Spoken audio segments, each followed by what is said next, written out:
Hey guys, Captain Dylan Hubbard here at Hubbard's Marina, and it is just about that time to start that live stream Sunday night show. We're just a minute or two away. Got some new toys we're playing with tonight. Hopefully you guys are ready for a great show. We've got a good one lined up for y'all. We're going to be talking all about nearshore and offshore fishing tips, tricks, and more, giving away free fishing trips, answering your questions live, and showing you some photos of what we've been catching and what we've been seeing out there on the water. And let me tell you, we've got a ton of great photos to show you tonight, guys. So hopefully you're ready for a great show and a good time. So first things first, we want to remind you all, if you're watching live, just bear with us a minute or two. We should just be about ready to start. If you're not watching live, you can skip forward to where you see the video start. It is Sunday night, June 6th. At 8:31 p.m. We'll just be starting in just a minute. So if you're not watching live, skip forward to where you see the video start. If you are watching live, just bear with us a minute. And the video will start shortly.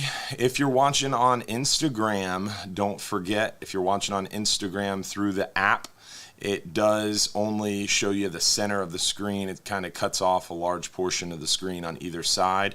If you go to your phone browser, go to Instagram.com and log in through the browser instead of the app, you'll be able to turn your phone sideways and see the whole screen. If you are watching on YouTube, don't forget to subscribe to our channel. That helps us out. Really appreciate it. Over 70% of the people watching our Facebook streams are not subscribed. So don't forget to subscribe to the channel if you're watching on YouTube, and give the video an old thumbs up for us. If you're watching on Facebook, don't forget to like our page and give the video a like. Give the stream a like. That helps us to spread the word and reach more potential viewers. Also, keep in mind, if you want a chance to win one of those free fishing trips tonight, you do have to comment one time on the Hubbard's Marina Facebook stream. So go over there to Facebook.com and search over to the Hubbard's Marina page and find that live stream video and comment one time in order to be eligible to win those free trips. Then you got to watch the whole show live, and if you're picked as one of the lucky winners, you see your name pop up on the screen when we do that giveaway later in the show. You got to claim your free trip within about 5 minutes to claim it and win it. Josh, we ready to go with the new screen and all? All right, guys. Well, like that, we are going and getting started. Welcome to the new and improved studio. Appreciate y'all hanging out with us tonight and joining us for this Sunday night live stream show. We're going to be talking all about what we've been seeing, and let me tell you, it's been a very busy, very fishy week here at Hubbard's Marina, and tonight we're going to talk all about that. What's going on, what's coming up, and answer your questions. Plus, we're going to talk to Captain Garrett over the phone. We might talk to Captain Frank, or maybe even Captain Joe. We'll see who Josh can queue up for us as we go through the show. But we're definitely talking to Captain Garrett about those 39-hour trips. And luckily, I got with Captain Bryan before he got too far from shore on his 39-hour trip today, and I was able to interview him a little bit and talk to him a little bit about what he's been seeing out there on the water. So definitely a lot of cool stuff going on here tonight for the live stream show. All right, so first things first, let's get this show kicked off and show you what we've been seeing inshore and what we've been catching around those docks, piers, bridges, jetties, the grass flats, all that good stuff. So let's see what we've been seeing out there. I agree, the new background is pretty cool. Thank you guys for tuning in, and thank you, Josh, for making that one happen. It's definitely pretty cool. So the Mangrove Snapper have definitely been thick around those docks, piers, bridges, jetties, rock piles. As the water heats up, the Mangrove Snapper bite has heated up too. The redfish have been pretty darn steady this past week. Especially, we've been seeing them around those passes during the day, cruising at on the bottom, looking for shrimp. Smaller crabs, small pinfish, all great options for those redfish. And as you can see here, the grass flats, mangrove shorelines, also a great place to look for those redfish. But the kids on the dock, they've been crushing them on live shrimp and smaller live pinfish. Captain Garrett, speaking of the devil, after the 39-hour trip, got back today. They had a ton of fish to fillet. They were filleting fish for a couple hours. And I finished with the Real Animals radio show today, and I was looking for Captain Garrett on our security cameras. I was like, man, there's no way he left. And I saw his van, but I couldn't find him. And I was like, there's someone on the dock, but there's no way. That's Garrett fishing. He just got back off a trip. Well, it turns out he was actually down the catwalk a ways using live pinfish and just stroking redfish after redfish after redfish. He was filleting fish and watching the kids catching them, and he decided to get in on it after that long 39-hour trip. He just didn't have quite enough fishing. But he did catch some slot-size keeper redfish to take home to the boys, Rhett and Reese, and they love eating those fresh fish. So it was pretty funny. After a 39-hour trip, he got back in and took some redfish home. Definitely a lot of snook too. The snook bite has really improved lately. We're seeing a lot of snook around the docks during the day. They're a little bit tougher. You kind of have to catch them on the right tide. But at night, the nighttime bite has just been on fire around the local passes, bridge lights, dock lights. Seeing a lot of those snook. During the day, they're pickier, but you're still finding plenty of them around those same structures. Around the grass flats, a lot of schoolie-sized fish. The speckled trout bite's been fairly steady. It's slowed down a little bit since the water warmed up. You have to look for them on those deeper edges of the flats. We're finding them on the edges of the channel. Around the bridge light at night has been a lot of trout too. So that's pretty much what's going on inshore. Don't have photos of them, but we're still seeing mackerel around our fishing piers in the early morning hours. We're seeing a lot of tarpon in the area. The tarpon bite's really starting to kind of pick up. We haven't had a really good crab flush. I was on the Real Animals radio show Saturday as a co-host, and Captain Mike and I were talking about it during a break. That rain actually affects that crab flush a lot. When we get a lot of rain up in that fresh water, it flushes more crabs on that hard outbound tide. So we haven't had a lot of rain, so we haven't seen a big crab flush. So those tarpon are definitely a little bit more leader shy. They were talking about it again on the Real Animals show this morning on the radio, and they were talking how the tarpon have been very tricky to get bites from lately. Seeing a lot of fish, but not super actively feeding. So been tricky to say the least on the tarpon. But let's move our way near shore and offshore, what we specialize in, and we'll talk a little bit about what we've been seeing out there. Now, this week, we've got so many great photos to get through that we've actually categorized them. So we're going to start first with what we've been seeing on the 10-hour all-day. So the 10-hour all-day, we've been catching a handful of red snapper here and there, but not a lot of them. Definitely the 10-hour all-day is not a red snapper trip. It doesn't go out far enough to really get on the red snapper consistently. We're only fishing about 15 to 25 miles from shore and about 60 to 100 foot of water, which if we go all the way to 25 miles, all the way to 100 foot, you're just barely starting to see those red snappers. So we have caught some keeper red snapper, but don't go on a 10-hour trip expecting to catch a limited red snapper. That's not what that trip is intended for. I was hesitant to even show those red snapper photos. We got a couple others to show you, but had to show you, had to tell you what we've been catching. Now, this is not a red snapper, believe it or not. That is a giant lane snapper caught by none other than the lady angler premier, Estelle Wolfman. She also had some other nice fish as well, which we're going to show you now. She had a nice keeper red snapper. That's a much bigger red snapper, especially for that 10-hour all day closer to shore. We also saw a couple more, just a handful of red snapper on one of those first 10-hour trips during red snapper season. Been seeing some big mangroves, plenty of porgies, a couple hogfish here and there. That one not quite big enough to keep, but we're definitely seeing them. The red grouper bite's been pretty picky but steady. I would say overall the red grouper bite has improved lately over what it has been, but we're still not catching a ton of them. And overall the hogfish bite is tough. We're not really seeing a ton of them, but we're catching them.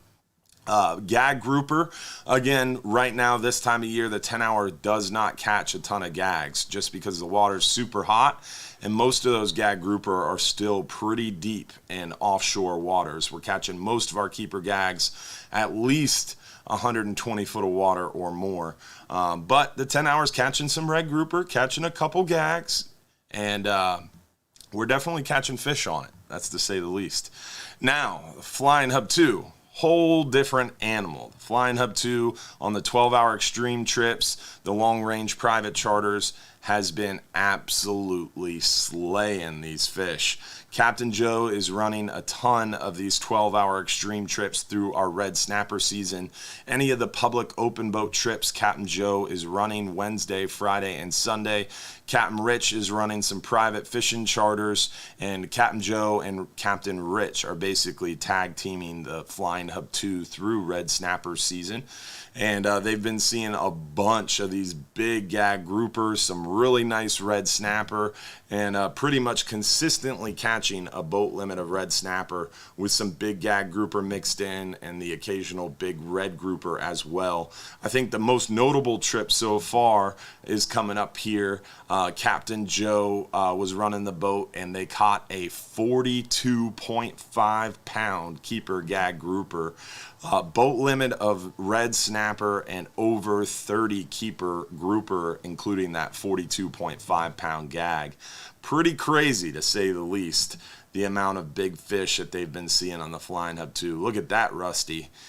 Dark rusty belly gag grouper. Now a rusty belly gag grouper, Josh, if you could kind of highlight the bottom of the fish there, zooming in for us as well.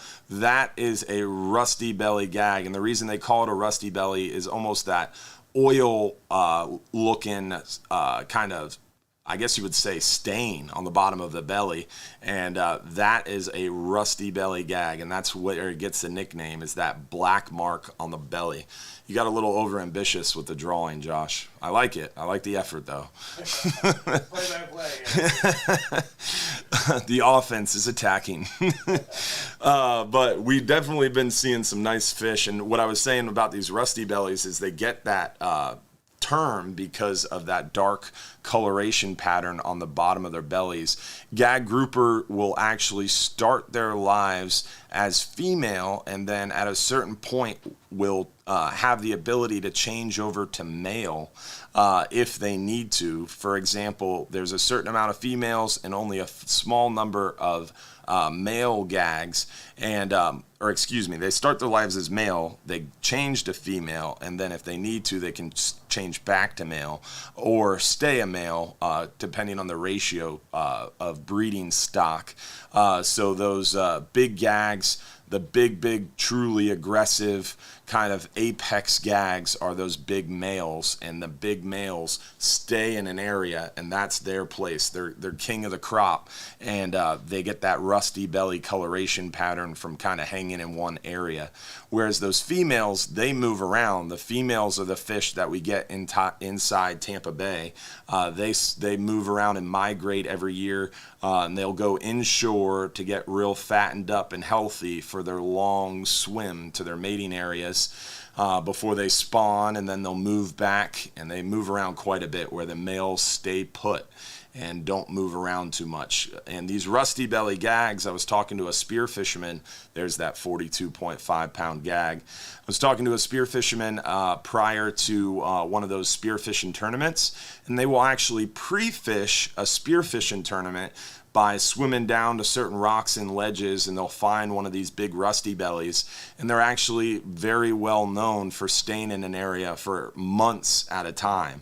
So you could pre-fish for a spearfishing tournament by swimming around and finding one of those big rusties, and you know he's going to be in that general vicinity the day of the tournament if one of your buddies don't find that rock and find the same fish and beat you there the day of the tournament. So that was pretty interesting that they are that accountable to a certain area, that you can find them 2-3 months ahead of a tournament and go back the day of the trip and find them.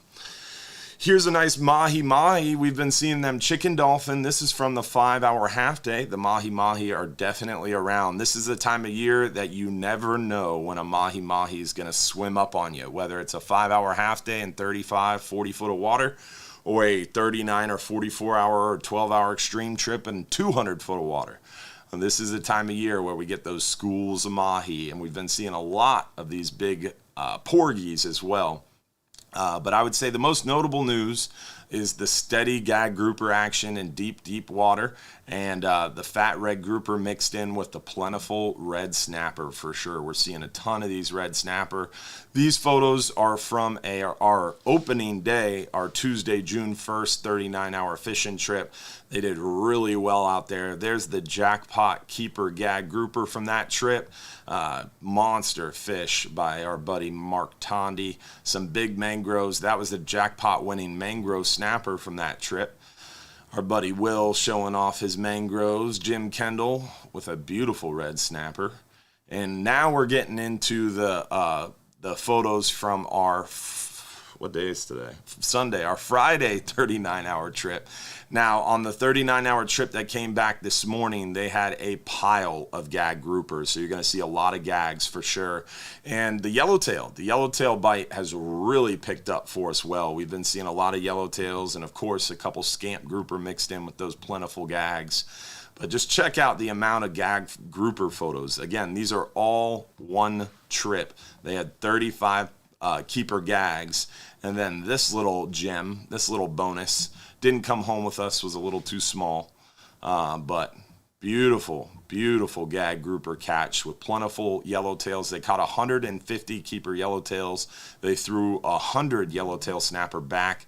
That's how many they caught. There was just a ton of yellowtail action mixed in with those gags. And also something I noticed, look how many of these gag grouper photos are at night.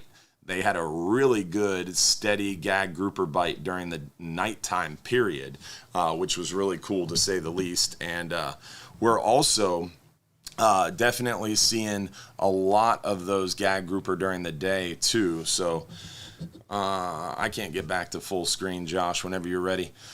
We are out of the photos. But what I was saying is we've definitely been seeing a lot of those gag grouper at night on this last trip, but most of the time we target the gags and the red snapper during the day more than during the nighttime period, but always a welcome sight to catch them through the nighttime as well. This recent trip, a little bit different of an area, still had the red snapper, but they weren't quite as plentiful and large as we would have liked.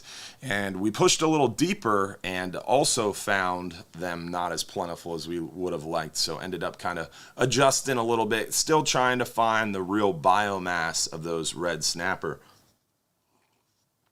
But obviously this trip they found where the plentiful gag grouper were. So unfortunate though, the plentiful gags don't line up with the plentiful red snapper, but we'll get it dialed in. We got time. We got another 59 days or whatever it is left in red snapper season. I try not to count down. I try not to, but it's hard not to look ahead to the finish line.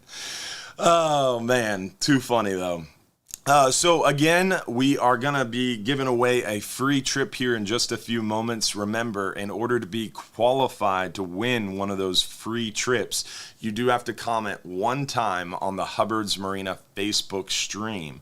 So you have to go to facebook.com, go over to the Hubbard's Marina page, find the live video, comment one time. You can watch on a different Facebook page. You can watch on YouTube, on Instagram, wherever you want, but you got to comment one time on the Hubbard's Marina Facebook stream in order to be eligible to win a free trip. And then you got to watch live and claim it if you see it. So make sure you continue to watch live. Ricky Hillard, appreciate those stars, buddy. Richard Blasak, appreciate those stars. And thanks for coming out with us on that 39-hour trip, buddy. Let's go ahead and give away our first free trip of the night, Josh. Let's see who wins a 5-hour half day for 2 guests.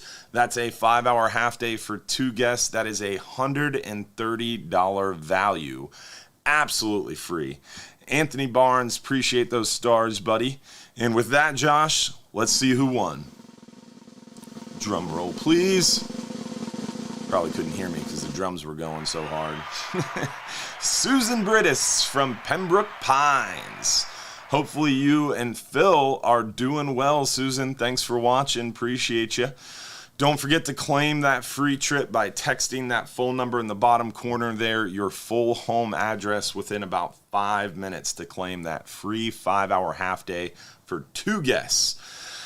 And we still got a 10-hour all day for 2 and a 39-hour fishing trip for 1 to give away too. So stay tuned, guys. We still got plenty of other good stuff to give away tonight. So hopefully you guys are locked and loaded for another great show. So with that, we're going to give Captain Garrett a ring and see if he's awake after his long 39-hour trip. And we're going to talk to him. And then we're also going to go through our interview after we're done talking to Captain Garrett with Captain Bryan and kind of read through some of what he talked about from his recent 39-hour fishing trips. Let's see if Garrett answers. I forget, Josh. Am I supposed to mute my phone? Yo. No. What's up, Garrett? You got a second to talk on the show? Yeah, let me step outside. Uh-oh. Baby's is sleeping. We got to be quiet. Yeah. I know the feeling.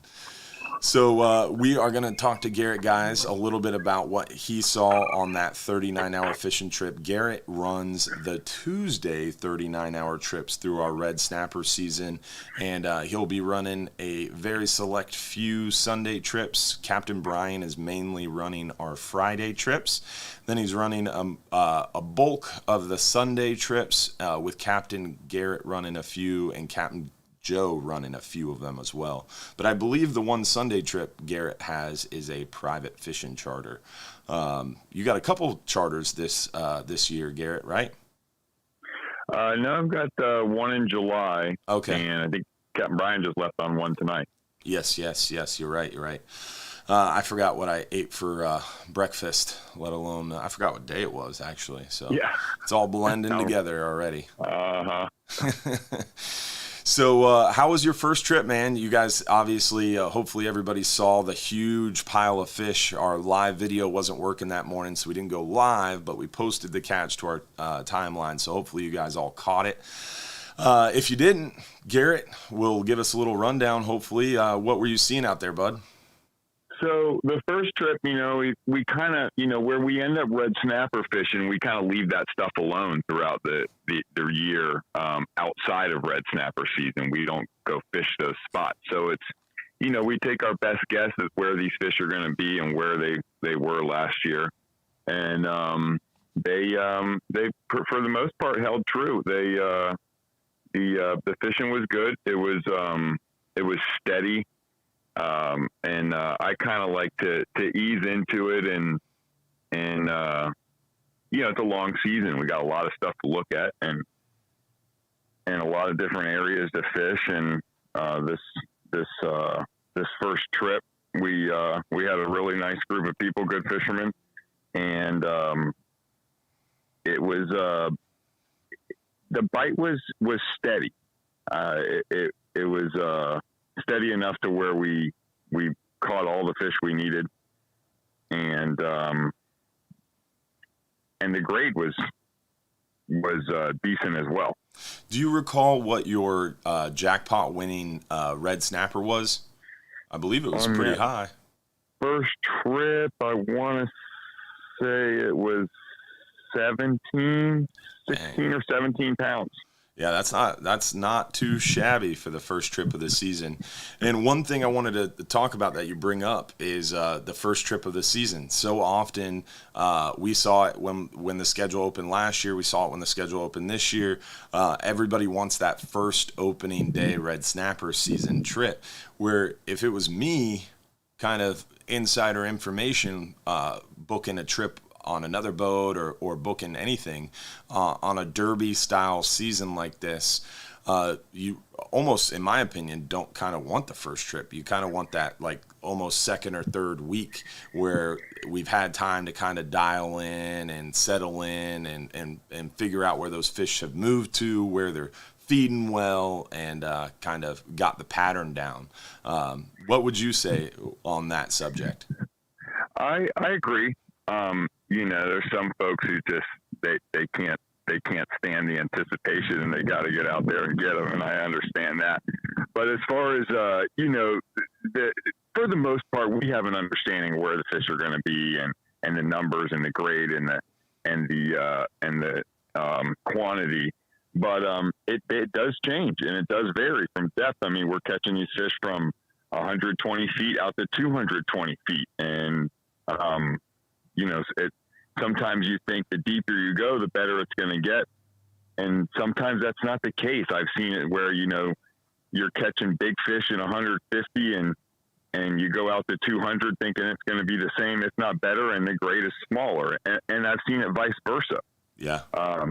And that's what Captain Bryan said about this recent trip is they started a little shallower, and as they got deeper, they saw the grade of fish get smaller, and he actually ended up kind of shallowing back up to find those bigger red snapper again, which was interesting because I think as the season progresses, we tend to move deeper, whereas right now they're in a little shallower. They haven't gotten that massive pressure yet to push them. I agree. And also, it seems like the bite picks up as the summer, where like right into the end of June, I feel like the water's still warming up. It hasn't, and for whatever reason, those red snappers like that boiling water. Summertime, yeah.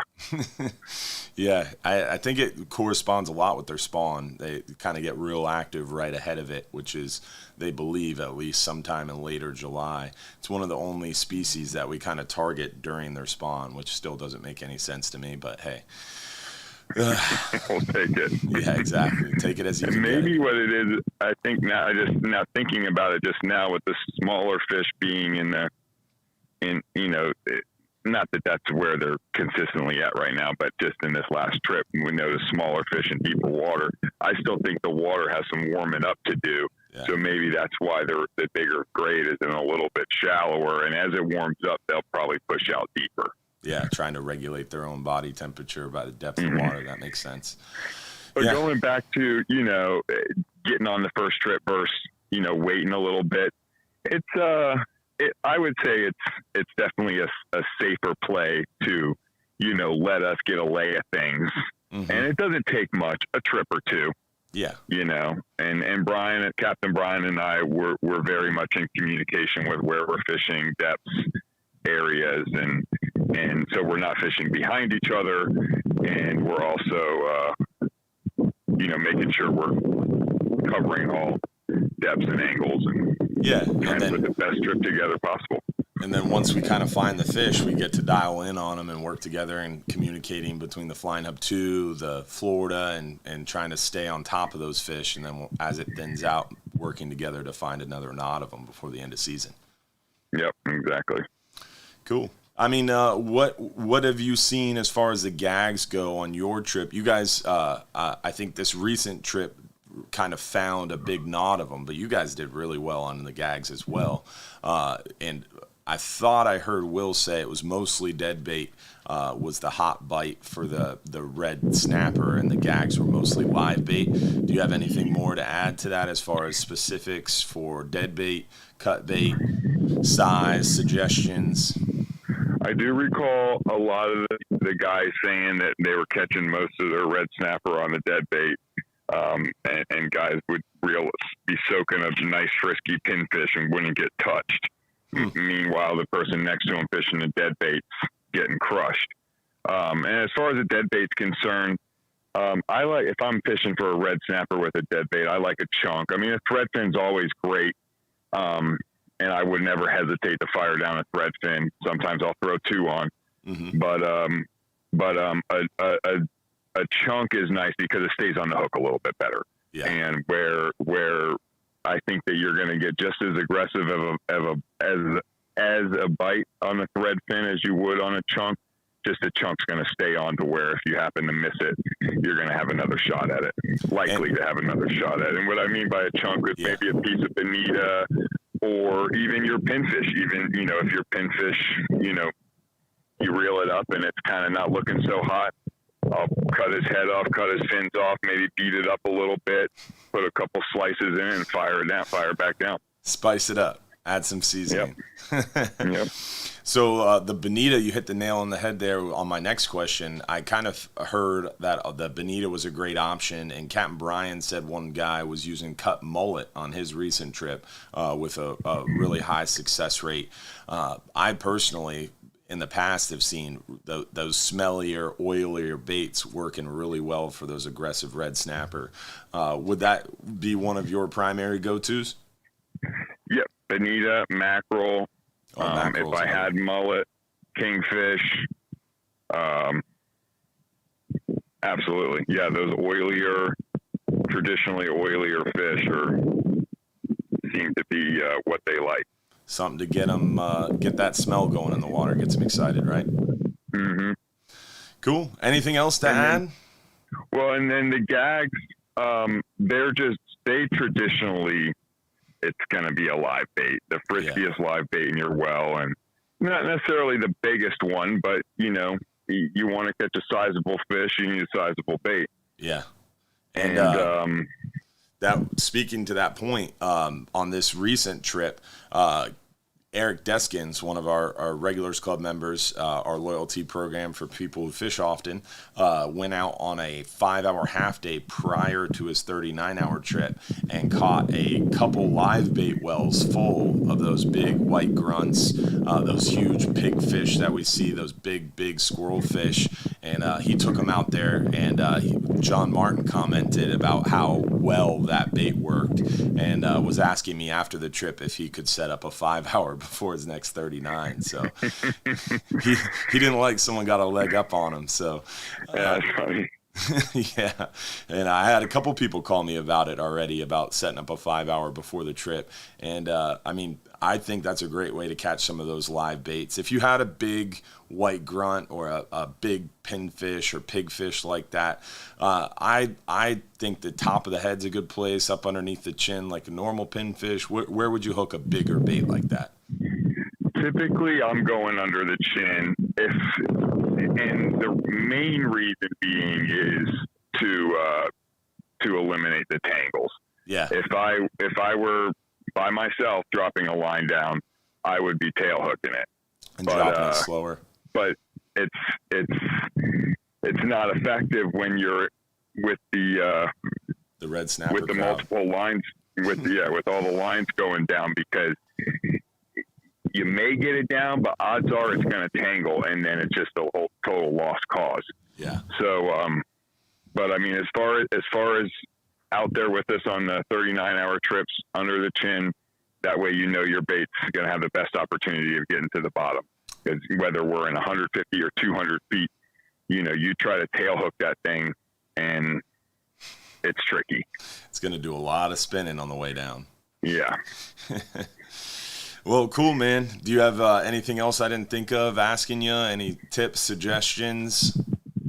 I'm just trying to think back to that first trip and, the years past. I think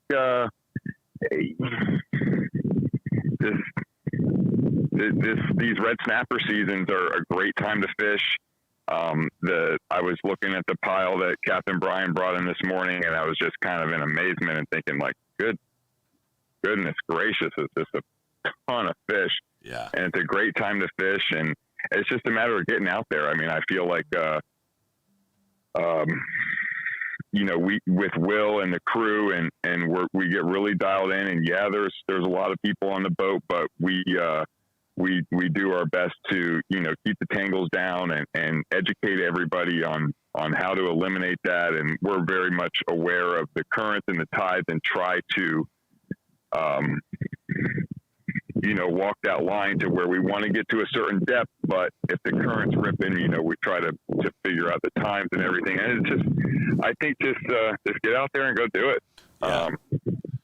And to that point, trying to avoid tangles, one of the things I've been hitting hard on the pre-boarding seminar is kind of my new favorite saying. I think it will be my red snapper mantra is we're only, the experience is only as good as our weakest link. And what I mean by that is if you get one guy in the middle of the side of the boat who demands on using a 3 ounce or 4 ounce lead with 40-pound main line, his line is going to be going a completely different way than everybody else on that side of the boat who's using 60-pound main line with a 6 ounce hook or a 6 ounce weight. So if everybody's can kind of similarly match main line size, weight size, you could almost fish as many people as you want. You're not going to get as many tangles like we see on the half-day trips. I mean, we fish 65 people. Granted, we're fishing a lot shallower, but those people have a much lower average level of experience compared to 39-hour guests. And they have very low numbers of tangles when you think about it in comparison. So you really got to focus on kind of working together as a team on these party boat trips. And once you get out there, Garrett, and you see that one guy using a little lighter weight or oversized weight, maybe a little too heavy, and his line straight up and down, everybody else is kind of at an angle. How do you guys go about that on the boat? So that was what I was just going to lead into, my biggest tip would be to go out there with an open mind. Yeah. And, everybody has, done their fair amount of fishing and does it a certain way, and everybody has their preference. And going out there with an open mind and listening to the crew and just taking that in and going out there to enjoy yourself. And just kind of take the guidance of what the captain and the crew are saying and going into somebody who we feel may need to change what their tactic. We're generally, we walk over to the side of the boat and there's 9 lines tangled in a huge mess. We can kind of identify as to why that happened. And then so it's like, hey, you guys need to hook these baits differently or, this lead's too small. Yeah. And exactly what you just said, as far as, if you guys all get on the same page and the same leads, we try to explain that to you and help you understand that. And I, for instance, am constantly giving tips and tricks on how to eliminate tangles. And there's a couple things. And the number one thing is hooking your bait properly. Amen. And I mentioned hydrodynamics. Mm-hmm. If you can think aerodynamic, think hydrodynamic, and that bait's got to go down nice and straight. Another big thing that I tell people is when your bait hits the bottom, flip your reel in gear, take 10 quick turns, and then drop it back down. Yeah. And what that does is pulls everything tight, and you don't have a bunch of bow in your lines. But on the overnighters, a lot of people bring their own gear. Not everybody, but there's a lot of different types of tackle going down. Yeah. And just being aware of what you're dropping and what the guy next to you is dropping and working together. And, if you are having a problem, if you feel like somebody is just like, it's constant and it's not getting any better, then, pull the crew aside, say, hey, I think that something needs to change here. And, we're there to help and make sure everyone's having a good time, and nobody wants to catch them more than we do. Mm-hmm. So we're trying to identify those pitfalls and remedy them, because we don't want to take out tangles the whole trip. We want to gas fish. Yeah. And that was, it brings up kind of what I was talking about before the show with our Charter Fishing Association with the charter captains across the Gulf. I was talking with guys in Texas, Alabama, Louisiana, Mississippi, Orange Beach, Panama City, Destin. We had a board meeting before this call, or before the show, talking about a lot of that kind of stuff. And what we were talking about specifically was it got off topic into tackle and kind of approaches or techniques. And it was really funny that, to me, one of the most dramatic things about deep sea fishing that really intrigues me personally is you can go 200 miles north along the coast of the Gulf and get to somewhere like Destin or Panama City, and the approach completely changes. The techniques completely changes. The topography completely changes. Or you can go 2 hours east to Cocoa Beach, and all of a sudden they hand you a rod with a 14-foot leader. You're going to go drift fishing at 6 knots for muttons. It's like everywhere you go, even if it's relatively close, is almost day and night difference in technique, approach, styles of fishing. And that's why I think your point is so important of listening to the captain and crew, or coming into it with an open mind, because you might fish for a living. You might do this for a living in Miami or Jacksonville or Destin or Panama City. And when you go out there, it's almost completely different. And one of my favorite things to do, and I think, Garrett, you and I have talked about this, is when you go on vacation or when you go to a different area, trying to hop on a party boat or a charter boat and take a trip with them, just to kind of see the different types of fishing and different style of fishing approach, different ways of running a business, is always interesting. Some mild corporate espionage, if you will. It's always interesting, the changes in methods and approaches and how dramatic difference they can be. So I think that's why it really resonates with me to kind of come into it with an open mind and learning from other people on board too. Even if you do it every day here, I mean, you can pick up different tips. The way Garrett fishes and the way Ed Summerall fishes and the way Larry Miller fishes are 3 different ways, but they all 3 catch tons of great fish. The way I fish is a little different than the 3 of them. So everybody has their own style of fishing, and that's why fishing is so unique, I think, in my mind at least. Yeah, I agree. And, you know, it coming out on the boat, there's, you know, we do a seminar. Will does a seminar, which even if you have been out on the boat 100 times, it's good comic relief at the very least. But aside from that, he basically breaks down what we do, how we do it, and it may not be what you're used to. It may not be something you've ever seen before. It may come off as very rudimentary and simple. I mean, we're using a lead, a swivel, a leader, and a couple hooks. You know, there's not much to it, but it's just there's a certain way we do it, and it works, and you never know. Might help you catch a few more fish. And I hit hard on that on the pre-boarding seminar as well. As even if you do this every day back home, attend that seminar. Will's been doing these trips virtually every couple days for the last 16 years with us at Hubbard's Marina, and Garrett as well, Bryan as well. It's just we're very blessed with an incredible team, and there's a lot of support there and kind of background information, and all you have to do is ask. My favorite saying is there's no stupid questions, it's only stupid not to ask. That's right. Yeah. All right, man. Well, I'll let you go. I know you must be tired after that long 39-hour trip and catching all them redfish. How many redfish you end up with today? I caught 1 keeper and 2 over slot. Nice. That's a good problem to have. All on pinfish, right? You were using pinfish? Shrimp. Oh, you were using shrimp. I thought you were using pinfish. Dead shrimp. Oh, dead shrimp. The fresh deads or the pinkies? Fresh dead. Fresh dead. Yeah, you never know what will work. Were you chumming them all, or just fishing off those? I was slow chumming them. I was a couple here, a couple there. There you go. All right, man. That's awesome. Well, I'm sure you need some rest after all that fishing this last 3 days. No, we don't get any rest in the summertime. Yes, sir. Yeah, I feel your pain there, man.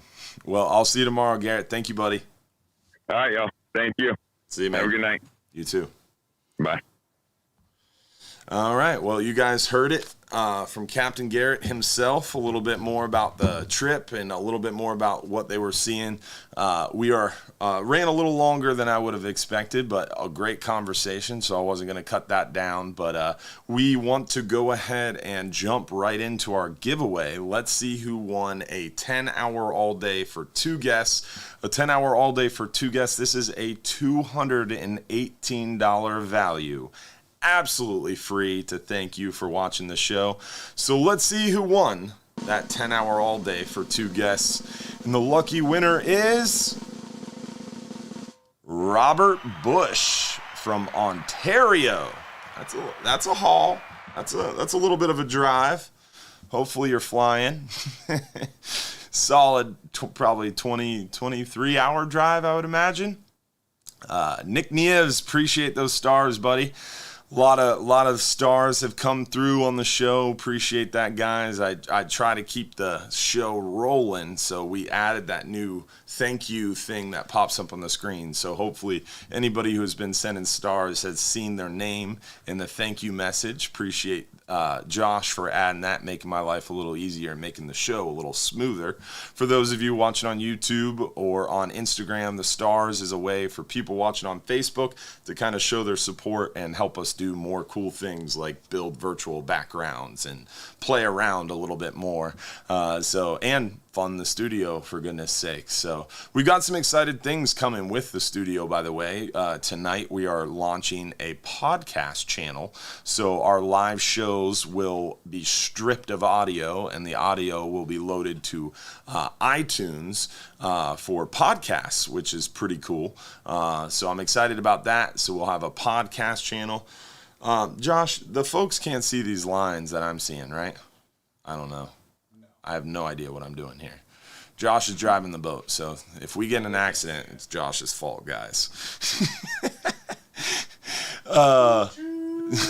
Exactly. Thank you. And one of the things we were talking about before the show is how Josh has never been on camera, but his voice is part of the show. So we're gonna push Josh into doing some live streams. That big 12-hour extreme trip that came back in the other night. I had to leave. I had a meeting to go to. I couldn't stick around and see Captain Joe offload that almost 43-pound gag.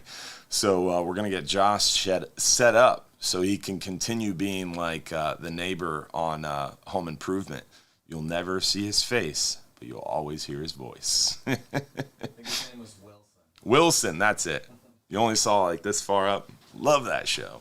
You're like the Wizard of Oz. Exactly.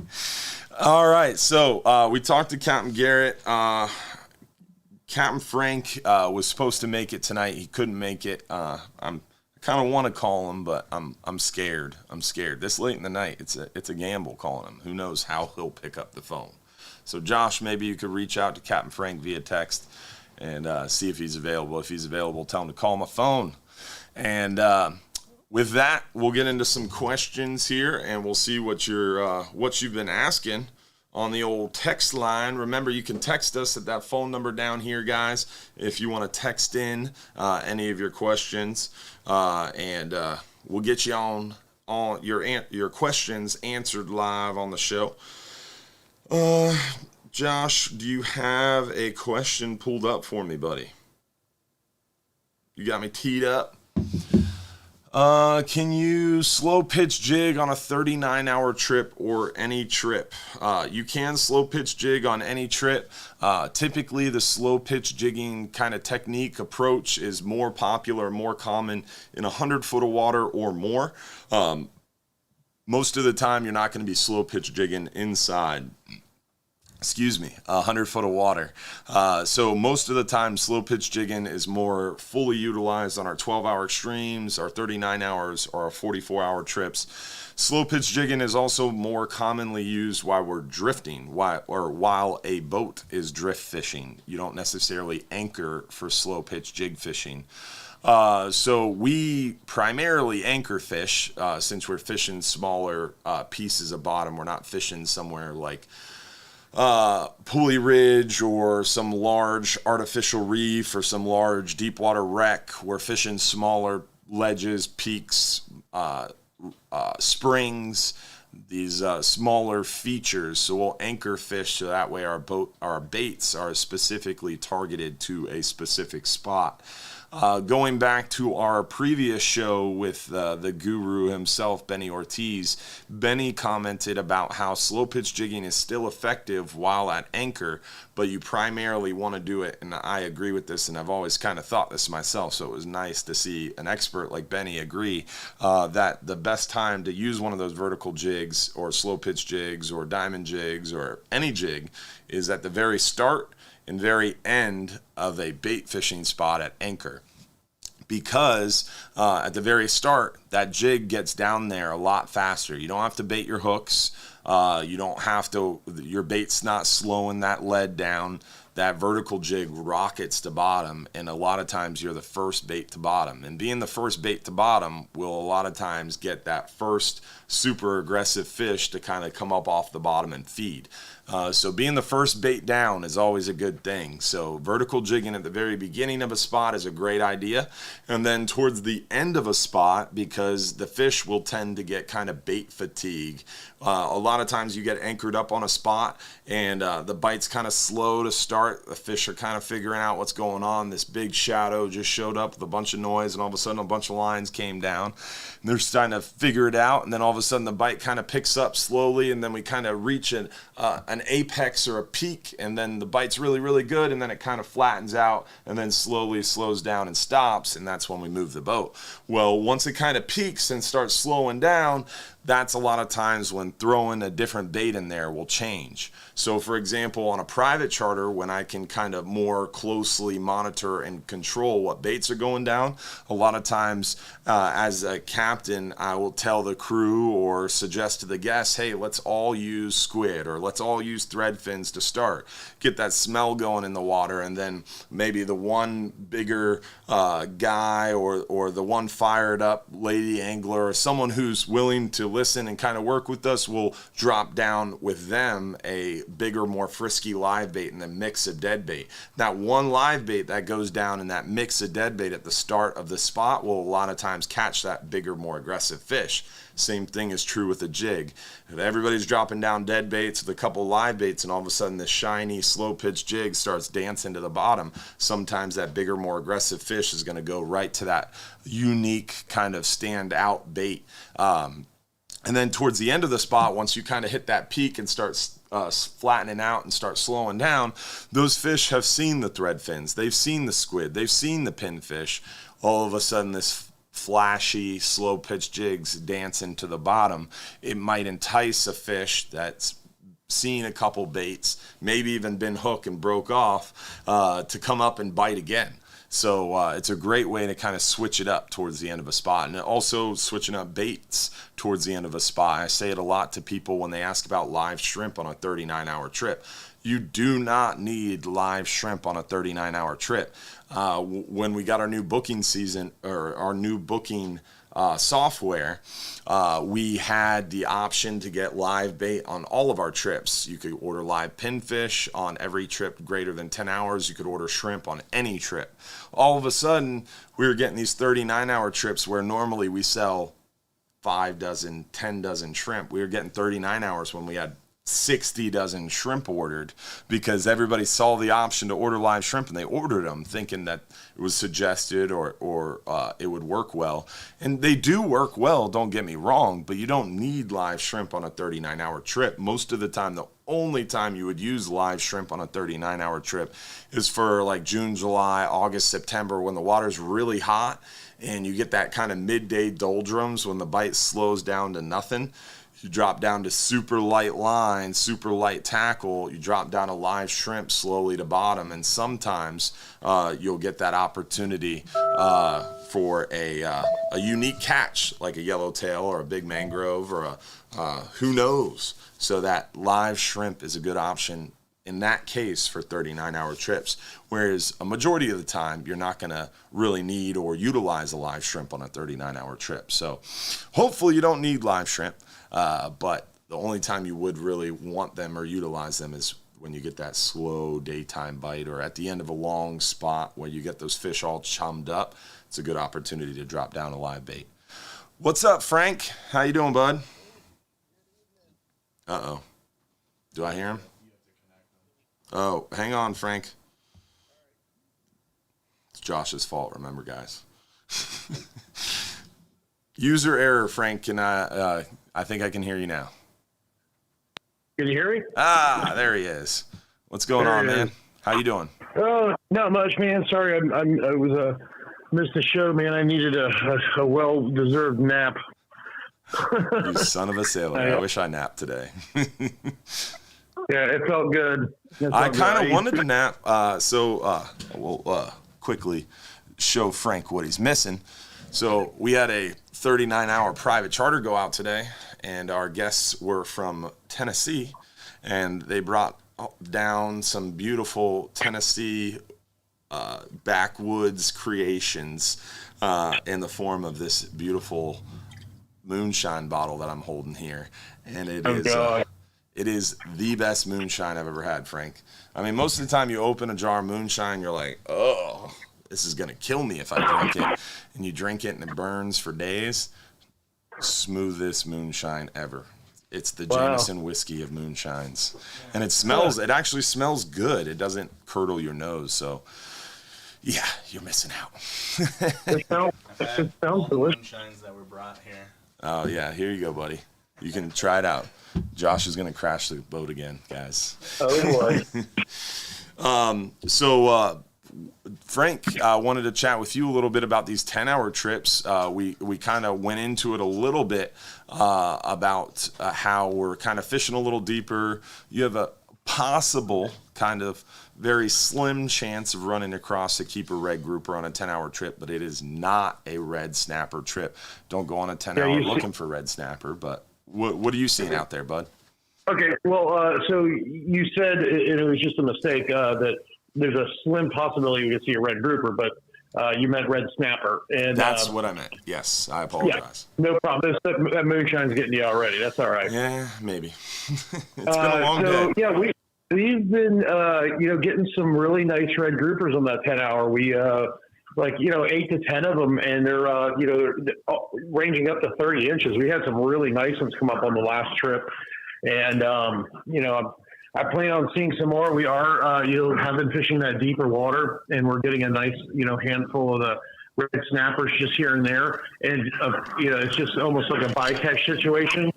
And, we're deep enough to where you could see, I'm popping some new spots, and we're seeing some red snappers just here and there. But, there could be a trip where we just, we hit a spot and there's a stack of them, and, yeah, so I mean we're catching a lot of lane snappers and vermilion snappers and red groupers. That's and very few of the gray the grunts, the gray snappers. We're fishing some deeper water. At least on the Thursday trip, I'm not quite sure exactly what kind of depth Bobby's fishing in, but I know he got a gag grouper today. And Bobby's at least one. I don't know how many. I talked to him about 11 o'clock on my way in from the half day. Yeah, Bobby historically fishes deeper than most. Unless the hogfish bite's going good, then he will follow your lead into shallower water. But typically, he's deeper. Looking at his fuel logs, I always know he's running a little further. He's I'm not gonna lie. I honestly, if I had it my way, I would fish the all day in 40 to 50 feet of water and just go hog fishing. Mm-hmm. But obviously, that's right now is not going to happen. We do want to shot those red snappers, and we are picking some really nice red groupers up. But I know that the hog fish are in the 40 to 50 feet. We can't get. We're getting so few of them in this. To the 80 to 100 that, and I don't want to tell people not to get shrimp because they're catching mangrove snappers on those. And we're getting, some really nice nice mangroves. Yep. We get, some that were, 5 and 6 pounds and which is like overnighter quality, mangrove snappers. And all I need is some more mangrove snapper fishermen out there. And we just don't have a lot. When our crew is going out there on a day off, they're slapping them, getting 6 to 8 big mangoes a trip. And, if we had some guys out there with the double snell rigs, I feel like we could even do a lot better. Yeah. I remember one younger angler. He was in school at UT, and he was out of like New Jersey, California, or whatever. He joined the Regulars Club, the loyalty program here, for about a year, and he was fishing your 10-hour trips. And I remember his first trip. It was Alexander. You'll remember him if you see a photo of him. I absolutely remember him. Yeah. And his first trip, came out there, signed up for the loyalty program. I was like, you're going to be planning to fish that much? He was like, yeah, I'm over it. Just 45-minute drive, not far away. I was like, all right, cool, man. He brought out some shrimp, a spinning rod, and he came back in with a limit of Mangrove Snapper. He did that his first 2 trips. He did that. He was using a jig head, a small half-ounce jig head, and shrimp. And he would get he was doing great with those. And I don't know, he just fell off the face of the earth. Yeah, no, he graduated. I talked to him not too long ago. He graduated, got some high-paying job, and I don't know where he's working. I forget that. But, maybe he's got his own boat now. Yeah, probably getting paid. Yeah. He finished college, something I didn't do, but yeah, it's overrated. That makes 2 of us. Now we're just boat trash. We were just boat trash. Yeah, exactly. Yeah. So we're seeing a decent red grouper bite. We're fishing deeper. The hogfish bites slowed down. I mean, you guys have seen a couple mahi schools roll by? Yeah, we did. Let's see. I don't think it was the last trip, but the trip prior that we had like 9 mahis come around the boat, and we were able to pull in 6 of them.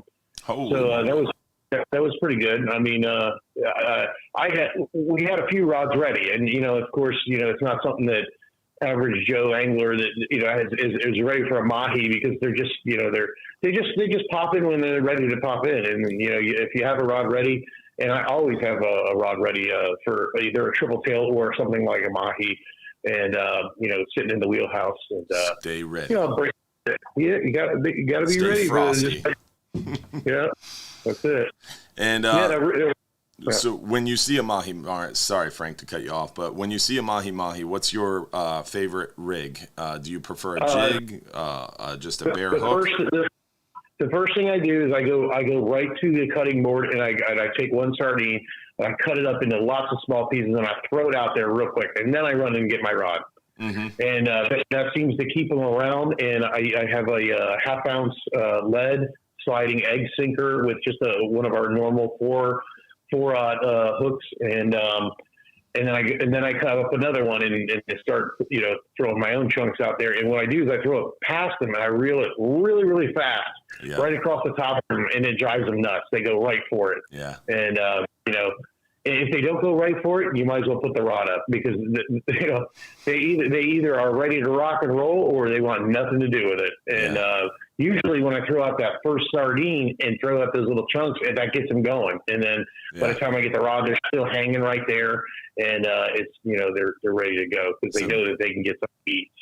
So basically, the hogfish style approach of a light knocker rig on a spinning rod is kind of your best method. Yeah, pretty much. Is just have it ready, rocking and ready to go. Yeah, and I would agree. I think something moving fast, virtually anything moving fast, is what they're looking for. I've always used yellow feather jigs like bucktails, that kind of thing. That's what I grew up doing in the Keys when we went down there, when we get on them chicken dolphin schools, and that's what was popular. But you really can't get those things moving too fast. They start to come up out of the water too easily. What I found works really well is one of those like 1 ounce larger size gotcha plugs.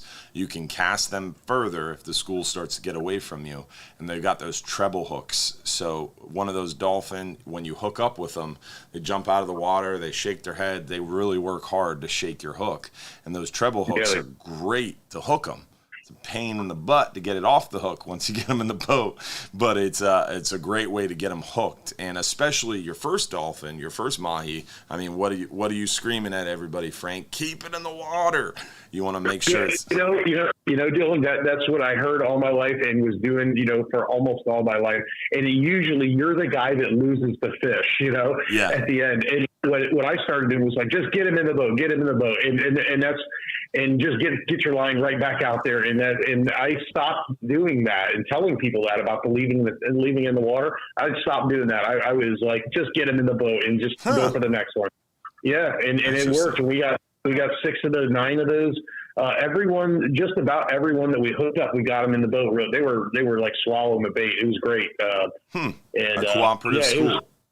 A cooperative school. So that was pretty cool. We got those in, but it's really nice to see those red groupers popping back in again, because for a few years, man, it was Bleak. very difficult to get them in. Well, I guess it was more difficult to get them in because we were hook fishing in hogfish depth, but the red groupers, 5 years ago, that's where you caught them. That's where we caught them in the 55 to 65 foot, and then they just in a 1 month time they were just gone. And I'm seeing, if we catch 8 to 10 keeper red groupers now, we're throwing back 120 of them or more, and we hadn't seen numbers like that in years. So it's good to see that those littler ones are coming back in, because I really feel like in about 2 more years they may be right back to the way they were. I always believe that everything's in a big cycle. There's Very a cycle. Yeah. I agree. And that's what we're working towards at the council level, is to get these the National Marine Fisheries Service do these stock assessments. And for example, the whole fisheries management system is managed by 8 councils, regional councils. You have like the North Atlantic, the Mid-Atlantic, South Atlantic, Caribbean, Gulf, Pacific Council, North Pacific, and Western Pacific councils. And those councils are set up to manage those fisheries. And for example, the Pacific Council, they have 3 science centers for 1 council. The Gulf Council, the South Atlantic Council, and the Caribbean Council, 3 councils share 1 science centers, whereas the Pacific Council has 3 science centers for 1 council. And that's the problem in our fishery and in our area, is we have a very taxed science center that is extremely under budgeted. So for example, this great red snapper count that everybody's talking about was a $12 million scientific research project on 1 species over 3 years, whereas the entire survey budget of our 1 council our 1 science center split between 3 councils is about that much for surveys. So it's very sad that we are so under budgeted and underfunded and overtaxed in our fisheries science. In my opinion, fisheries science needs a huge bump. We need our own science center for the Gulf of Mexico Fishery Management Council, dedicated to the Gulf of Mexico and our fishery species. And then we need more enforcement out in the water, making sure those regulations that are made in science, kind of what precipitates from science, is enforced. So I think that's a huge issue that we're missing the boat on in our Gulf of Mexico fisheries. And then also just what you were commenting on about those smaller red grouper. Red grouper grow about 2 inches a year on average. So those 17, 18-inch red grouper that we're catching now will be keeper fish in a year's time. So it's extreme. That's what I'm hoping. Because then then we're looking at 20, 30 keepers, 20 or 30 keepers a day instead of the 8 to 10. But, back 5 years ago, we were averaging 35 keeper red groupers. No, that's when I was your crew member. That's what I mean. Yeah. When I started working the boats, I worked for Captain, or when I started working the party boats, when I made it the big time on the party boats, I was working for Captain Wilkie on the 10 and 12-hour trips on the Friendly. And then he left, and I started working with you, and that's what we did on the 10-hour trips. 40 to 65 foot. We drifted, and we caught 20, 30, sometimes 40 keeper red grouper. And, I mean, today, if we caught 15 keeper red grouper, we'd be jumping up and down on the dock saying we had the best day. Yeah, exactly. Yeah. But, I see that happening pretty soon, that we're going to be, going back. Yep. Yeah. That's I'm super excited about that, but I'm just glad to see the numbers we're seeing, and I'm loving the Mangrove Snapper situation too. We just need some more guys that are coming out there specifically for the mangroves like we used to have, and it was it's people, you have to adapt and adjust, and that's what we've been doing over the years. I mean, every year is something different, and it's right in the lane, like the lane snapper, there was never this many lane snappers, and that may be because of the lack of the red groupers. Exactly. And then the red groupers are coming back in because they have some smaller fish to eat, and they're that's that part of that big giant cycle. And you're getting off topic onto the EBFM, or ecosystem-based fisheries management, and that's kind of the big move at the federal level, is to an ecosystem-based fishery management approach. Because, for example, red snapper, they deemed red snapper overfished, they're critically endangered, all this stuff, and they shut down the fishery. They way over-regulated them, and now the fishery has rebounded. It's the greatest fisheries management success story in history of MSA, and now we have all these red snapper everywhere again, almost back to historic levels. But like, you go back to like the early 1900s, like 1914, 1920, these handwritten diaries of these old sailing sloops that they would literally sink to have running water inside the hull of the vessel, so they could go out there and catch a bunch of fish offshore and fill the boat with live fish and sail the boat back to shore up onto the beach, offload the boat, float it again, and then take it back offshore. And those vessels decimated our Gulf of Mexico fisheries. And back then, they killed the red snapper off of the Keys, off of Tampa, and we just never had that fishery until the last like 5 to 10 years, where we've seen that fishery rebound. So that's the question: is do you rebuild the fishery back to historic levels, or do you rebuild it to some recent historic levels where we had a real high population of red grouper? But if you rebuild red snapper way back to historical levels, what does that do to the red grouper? Does it offset those red grouper, those red snapper proliferate those lane snapper, those red snapper overeat all that dead bait or all that live bait the red grouper were foraging for? So that's the big push, is to ecosystem-based fisheries management. For example, sharks. They've over-regulated sharks. Sharks are rebounding to a point where it's a huge problem for everybody in the Gulf of Mexico. There's sharks everywhere now, which is a great thing. It's an apex predator. We got to take care of them. But there's a point where there's a tipping point. All of a sudden now we're super top-heavy in the food chain. The bottom of the food chain is suffering. So definitely different topic for a different show. We are extremely out of time, and I appreciate your input tonight, Frank. Thanks for taking some time, buddy. I'm glad you woke up from your nap. Yeah. I had just had too much dinner, too much lunch. Amen to that, buddy. All right, man. Well, we'll see you, and hopefully we'll have. It looks like we're going to have good weather for a while, or at least pretty decent weather. And except for tomorrow. Tomorrow is going to get a little bumpy, but it should calm right back down, thankfully. Yeah, hopefully. All right. Well, we'll see you guys. Everyone have a good night. Yes, sir. Thanks, Frank. All right, later. Josh, before we jump into the last giveaway, I saw someone commented he's going to go another 10 minutes because he talks a lot. That's real. Someone accused me or asked me today, are you a Baptist preacher? And I said, why? He was like, you talk a lot. And I was like, you haven't seen nothing. I'm going to go longer. So someone commented that I talk a lot. We're going longer. You just reminded me of that movie with Leonardo DiCaprio, Stocks. Yeah, I haven't seen Wolf of Wall Street, but I really need to. I love it. I'm not leaving. Yeah. I haven't seen the movie, but I know what you're talking about. Bring up my announcements real quick. I'm going to rip through them real fast, and then we'll give away our 39-hour trip. Bear with me another 2 minutes here, folks. Captain Bryan's interview thing. Oh, man. We're going to skip through a lot of it because a lot of what we talked about with Captain Bryan, Garrett kind of already covered.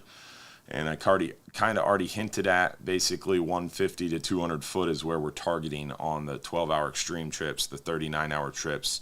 That's the depth range, 150 to 200. Now, guys, I called Captain Bryan, got an interview, talked to him about what's going on, what we're seeing. Captain Bryan threw in a new segment to our live stream show, and it's called Captain Bryan's Joke of the Week. Not cutting this part out of the Captain Bryan's interview. So Captain Bryan, Holland, long-range overnight captain. If you haven't met him, you're missing out. He is one of a kind. Love the guy to death. Great fisherman, but his jokes are even better. So, Captain Bryan's Joke of the Week. Josh, Where do you find your one-legged dog? I don't know, Dylan, where? Where you left him.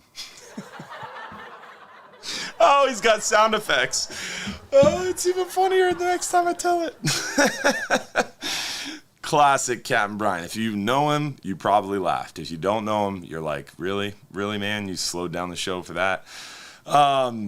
Also, we're going to jump into our supporters live after show after this, guys. So if you're a Hubbard's Marina supporter, make sure you jump over to that live after show.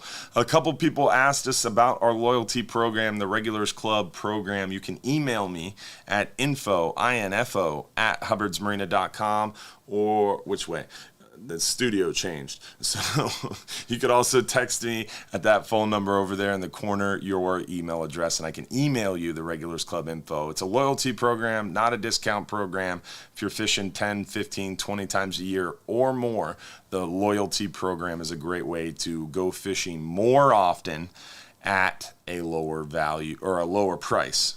Greater value, always a great value at Hubbard's Marina, a lower price by fishing more often. So basically you get some discounts on the trip if you qualify by going fishing often. So that's the breakdown of the Regulars Club basically, but everybody has the same rules, same equal. It doesn't matter how much you fish. If you fish with me 50 times a year or one time a year, we try to keep it as an equal playing field as possible. Obviously, if you fish more often, we get to become better friends, but the rules apply to them even more than the new guy. The new guy, I might, or girl, I might give a little bit of leniency to. If you fish 50 times a year, you're supposed to know the policies. So want to make that clear. A lot of times people are like, oh, the Regulars Club program, he lets them do whatever they want. That is the extreme opposite reputation that we are working towards. So keep that in mind. Don't sign up for the Regulars Club to get leniency or to break your rules. Basically, don't be like Jennifer Roberts is the rule. I'm going to add that to the policies. Thank you, Josh, for the sound effects. Appreciate that. So if you're a supporter, hop over to the supporters page for that live after show. If you're not a supporter, you can become one today at the top of our Facebook page. For $4.99 a month, you get the live after show every week.